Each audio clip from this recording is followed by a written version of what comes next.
வாழ்க வையகம், வாழ்க வையகம், வாழ்க வளமுடன்.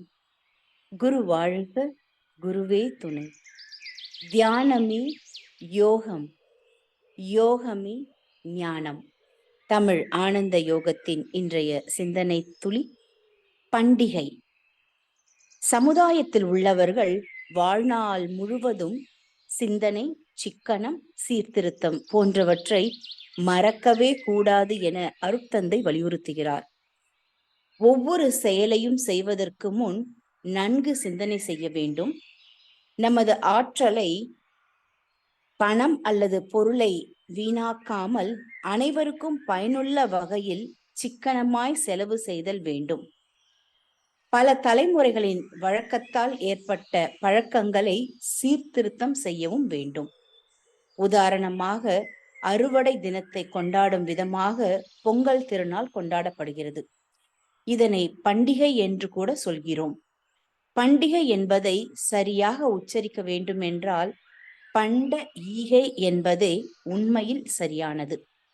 பண்டைய காலத்தில் பணம் என்ற ஒன்று இல்லாத போது உணவுப் பொருட்களையே பண்ட மாற்றாகவும் ஈகையாகவும் கொடுத்து தேவையான பிற பொருட்களை பெறுவதற்காக இருந்தது. அறுவடை காலங்களில் இது போன்ற உணவு பண்டங்களை பரிமாறிக்கொள்வதைத்தான் பண்ட ஈகை என்று அழைத்தார்கள். வட நாடுகளில் கோதுமை விளைந்து அறுவடை செய்த நாளை கொண்டாடுவதற்காக தீபாவளி பண்டிகை என்று வைத்தார்கள். கேரளத்தில் அறுவடை செய்த நாளை ஓணம் பண்டிகை என்று கொண்டாடினார்கள். இவ்வாறாக நாட்டின் ஒவ்வொரு பகுதியிலும் பல பண்டிகைகள் தோன்றியது. இப்படியாக ஒரு சமுதாயத்தினரை பார்த்து மற்ற சமுதாயத்தினர் பண்டிகை நாட்களை கூட்டிக் கொண்டே சென்றார்கள். இது போல பல பண்டிகைகள் தோன்றி தேவையில்லாத பண்டிகைகளுக்கு எல்லாம் செலவு செய்து செலவினங்களை கூட்டி ஆடம்பரமாக வாழ்கின்ற சமுதாயமாக மாறிவிட்டது. பணம் படைத்த சிலர் பண்டிகைகளை ஆடம்பரமாக செலவு செய்து கொண்டாடுவதால் சராசரி வாழ்க்கை வாழ்பவர்களும் அவர்களை பார்த்து நன்கு தனது வருமானத்திற்கு மேல் செலவு செய்து கடன் சுமைக்குள் தள்ளப்படுகின்றனர். எனவேதான் அருட்தந்தை ஒரு பண்டிகையை கொண்டாடுவதற்கு முன் அது அவசியமா என சிந்தனை செய்து அந்த பண்டிகையின் உட்பொருளை அறிந்து கொண்டு அதற்கு ஏற்றவாறு ஈகை செய்து வாழ வேண்டும் என அறிவுறுத்துகிறார். இறைஞான ஆசிரியர் நன்மணி ஐயா அவர்களுக்கு நன்றிகள். வாழ்க வளமுடன் ஐயா.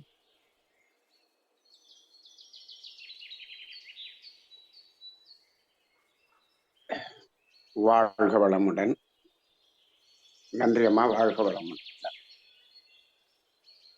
பண்டிகை என்பது இன்று அனைவருக்கும் முதலில் பொங்கல் நல்வாழ்த்துக்கள், உழவர் தின நல்வாழ்த்துக்களை தெரிவித்துக் கொள்கிறோம். மகரிஷி அவர்கள் இந்த பண்டிகை என்பதற்கான ஒரு அற்புதமான விளக்கத்தை நமக்கு கூறியிருக்கிறார்கள். பண்ட ஈகை, பண்டம் ஈகை என்பது அதனுடைய பொருளாக இருக்கிறது. இது ஒரு அற்புதமான ஒரு வார்த்தை. பண்டம் ஈகை, அப்ப பொருள்களை ஈகையாக கொடுப்பது. இப்ப இந்த இடத்துல பொருள், அந்த பண்டம் என்பதை எப்படி நாம் புரிந்து கொள்ள வேண்டும் என்று சொன்னால், தேவையை நிறைவு செய்து கொள்ளக்கூடிய பொருள்கள் மட்டுமே இங்கு பண்ட ஈகை என்று எடுத்துக்கொள்ள வேண்டும். பண்ட ஈகைனா இன்னைக்கு இருக்கக்கூடிய பொருள்கள் எல்லாம் ஈகை அப்படி என்று எடுத்துக்கொள்ளக்கூடாது. அதனால நம்ம எந்த தத்துவத்தை பேசினாலும் மகரிஷி அவர்களுடைய அந்த தேவைகள் 3 இல்லாமல் பேசவே முடியாது. அப்ப அந்த இயற்கை தேவைகளாகிய தேவைகள் 3ஐ நிறைவு செய்வதற்கான பொருள்களை ஈகை செய்தல். அப்ப இந்த இடத்துல என்ன வருது? உணவு பொருள்கள் அதுல முக்கியமாக வருகிறது. பசிதாகம், தட்பவெப்பத்திலிருந்து பாதுகாப்பு, உடை, இந்த 2ம் தான் இப்ப பொங்கல் பண்டிகையில ஈகையாக கொடுக்கக்கூடியதாக இருக்கும். அந்த உழவர்கள் தன்னிடம் வேலை செய்யக்கூடிய அத்தனை குடும்பத்திற்கும் இந்த 2ஐயும் தானமாக, ஈகையாக கொடுக்கக்கூடிய ஒரு பண்டிகை இருக்கும். அது மட்டுமல்ல, இங்கு அந்த விளைச்சல் வரும்பொழுது அது ஈகை. ஈகை என்பது எப்பொழுது கொடுக்கக்கூடியதாக இருக்கும்? பண்ட மாற்று முறை என்பது வேறு, பண்ட ஈகை என்பது வேறு. பண்ட மாற்று என்பது சாதாரணமாக வருடம் முழுவதும் இவர்களிடம் விளைந்ததை அவர்களுக்கு, அவர்களிடம் விளைந்ததை இவர்களுக்கு கொடுத்து மாற்றிக்கொள்வது. இது வருடம் முழுவதும் நிகழக்கூடியது. இப்ப பண்ட ஈகை என்பது என்னன்னா, நமக்கு வரவு அதிகமாக வரும் பொழுது அதை பிறருக்கு கொடுத்து அதை ஈகையாக மாற்றுவது. அப்ப இப்ப பண்ட ஈகை யார் செய்ய வேண்டும்? அதிகமாக இருப்பவர்கள், தேவை இருப்பவர்களுக்கு கொடுப்பது என்பதுதான் இங்கு ஈகை. அப்ப இது எல்லா மனிதர்களுக்கும் இது கம்பல்சரி அப்படின்னு சொல்ல முடியாது. அப்ப ஒரு விவசாயம் செய்யக்கூடிய அந்த விவசாய பண்ணையார்கள், அங்க இருக்கக்கூடிய தொழிலாளிகள், மக்கள் அனைவருக்கும் இந்த பொங்கல் தினத்தன்று அந்த ஈகை செய்யக்கூடியதை நாம் பார்க்கிறோம். அப்ப இதை ஒரு காமனான ஒரு பண்டிகை என்று திருவிழாவாக இந்த கருத்தை புரிந்து கொள்ளாத பொழுது, அனைவரும் கொண்டாட வேண்டும் என்று சொல்லும் பொழுதுதான் இப்பொழுது மகரிஷி சொல்வது போல, அவர்கள் இருப்பை வைத்து செய்தார்கள், இவர்கள் கடன் வாங்கி செய்தார்கள். இது செய்ய வேண்டுமே என்ற நிர்பந்தம் என்ற நிலையில் வருகிறது. இந்த இடத்தில் தான் மகரிஷி அவர்கள் சிந்தனை, சிக்கனம், சீர்திருத்தம் என்று சொல்கிறார். சீர்திருத்தம் என்பது எப்பொழுது வரும் என்று சொன்னால், அந்த கருத்து புரிந்து கொள்ளும் போது மட்டும்தான் அந்த சீர்திருத்தம் வரும். கருத்து புரிந்து கொள்ளாத வரை அங்கு சீர்திருத்தம் என்பது வருவதற்கான வாய்ப்பில்லை. அப்ப எந்த ஒரு பண்டிகையும் கருத்தை அடிப்படையாக கொண்டுதான் செய்ய வேண்டும்.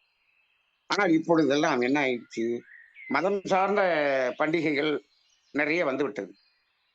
அப்ப இதெல்லாம் ஒவ்வொருவரும் அவரவர் வசதிக்கு தகுந்தாற் போல அதை மாற்றி கொண்டாடக்கூடிய நிலை வரும் பொழுது, அதில் பொருள் விரயம், உழைப்பு விரயம், கால விரயம் நிறைய ஆகிக் கொண்டிருப்பதை பார்க்கிறோம். இப்ப இதெல்லாம் சிந்தனை செய்ய வேண்டும். யார்? அனைவரும் சிந்தனை செய்ய வேண்டும். சிந்தனையாளர்கள் சிந்தனை செய்து இந்த சமுதாயத்துக்கு சொல்ல வேண்டும்.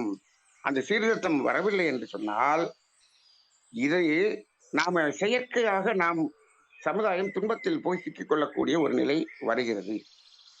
அதைத்தான் மகரிஷி அவர்கள் இப்பொழுதெல்லாம் என்ன சொல்கிறார்கள்? தேர் திருவிழா தவிர்த்தல் என்றே சொல்லுகிறார்கள்.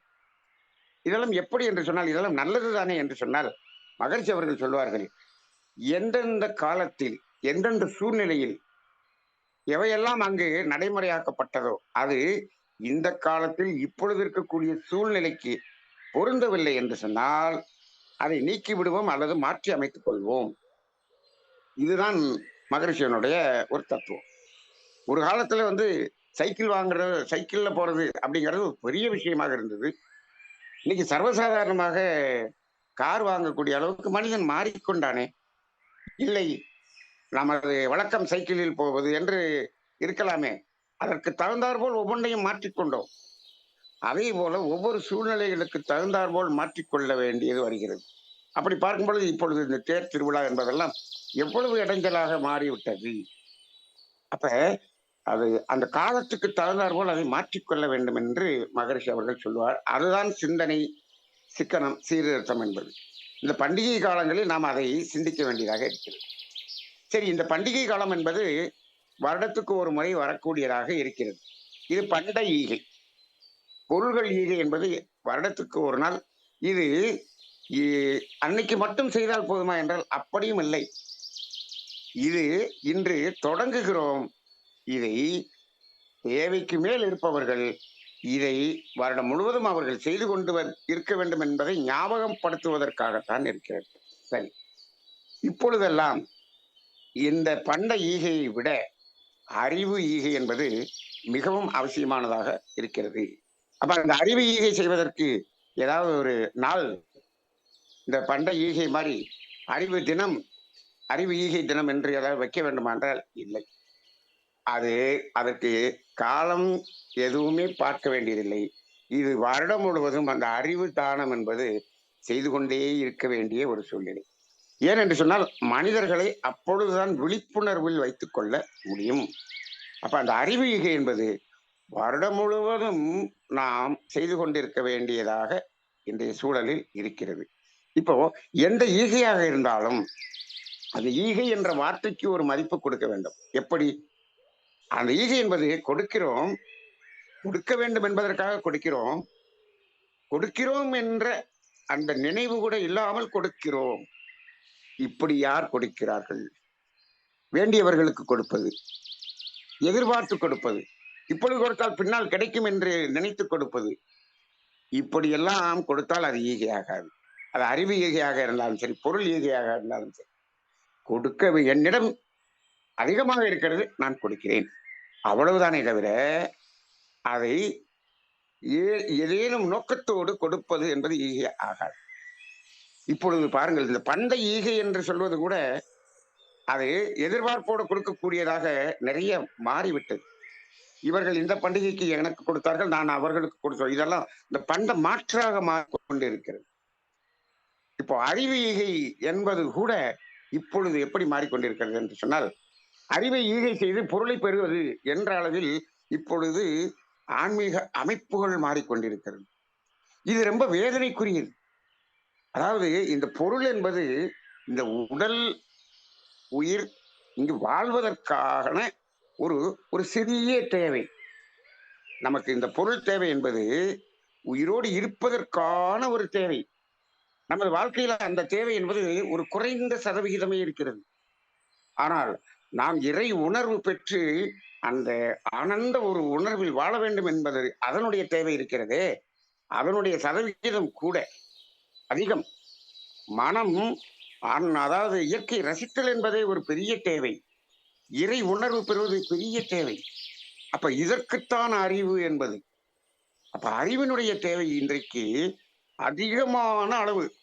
நம்ம ஒரு பர்சன்டேஜ் சொன்னோம்னா ஒரு 5% இருந்தா கூட போதும் பொருள் இந்த உடல் வாழ்வதற்கு.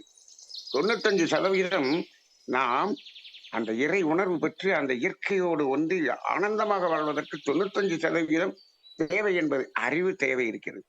ஆனால் இப்பொழுது இருக்கக்கூடிய ஒரு பரிதாபமான சூழ்நிலை என்ன என்று சொன்னால், அதாவது இத்தனை குருமார்கள் சொன்ன அந்த தத்துவத்தையே வைத்துக் கொண்டு கூட அதை கூட அறிவு ஈஸியாக செய்து கொண்டிருக்கக்கூடியவர்கள் பல பேர் இன்று அந்த அறிவை தானம் செய்து பொருளை பெறுகிறார்கள். 95% நமக்கு தேவையானதை தானம் செய்கிறோம் என்று சொல்லிக்கொண்டு இந்த 5% இருக்கக்கூடிய பொருளை பெற்றுக் கொண்டிருக்கிறார்கள். இது என்ன ஆன்மீகம் என்பதே தெரியாத ஒரு நிலைக்கு சென்று கொண்டிருக்கிறது. அப்ப அறிவு ஈகை என்பது ஒரு உயர்ந்த ஈகையாக இருக்கிறது. அது கொடுக்க கொடுக்க கொடுக்க நமக்கு இன்னும் பெருகும் என்று சொல்வார்கள். ஆனால் அப்படி பெருகக்கூடிய அந்த அறிவையே இன்றைக்கு பொருளுக்காக தானம் செய்யக்கூடிய தொண்டு செய்யக்கூடிய ஒரு இயக்கமாக வளர்ந்து கொண்டிருக்கிறது என்பது இன்றைய சமுதாயம் எங்கோ ஆன்மீகத்திலிருந்து இயற்கையிலிருந்து விலகி சென்று கொண்டிருக்கிறது என்பதை உணர்த்துகிறது. அந்த நிலை மாற வேண்டும்.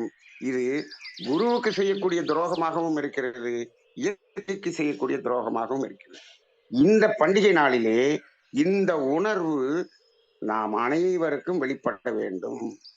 ஈகை என்பதை ஈகையாக செய்கிறோம் என்ற உணர்வு செய்ய வேண்டும் என்று சொன்னால் அதற்கு குறிப்பாக காந்த தத்துவம், அலையக்க தத்துவம், கர்மவினை தத்துவம், செயல் விளைவு தத்துவம் என்ற வேதாத்திரி மகரிஷியின் 4 தத்துவங்களும் தெளிவாக சொல்லப்பட வேண்டும் அல்ல, உணர்த்தப்பட வேண்டும். இதை உணர்த்துபவர்கள் உணர்ந்து உணர்த்தப்பட வேண்டும். இது இன்றைய காலகட்டத்தில் மிக மிக மிக மிக மிக அத்தியாவசியமாக இருக்கிறது என்பதை இப்பொழுது சமுதாயத்தில் நடந்து கொண்டிருக்கக்கூடிய செயல்களின் விளைவுகளின் அடிப்படையில் நாம் உணர்ந்து கொள்கிறோம். இந்த 4 தத்துவமும் மக்களுக்கு சென்றடைந்து இது உண்மையான அந்த இயற்கையின் தத்துவம் வாழ்வியலாக மாற்ற உதவ வேண்டும் என்று இந்த நாளிலே அனைவரையும் வாழ்த்தி அனைவருக்கும் மீண்டும் உழவர் தின நல்வாழ்த்துக்களை கூறி நிறைவு செய்து கொள்வோம். வாழ்க வையகம், வாழ்க வையகம், வாழ்க வளமுடன்.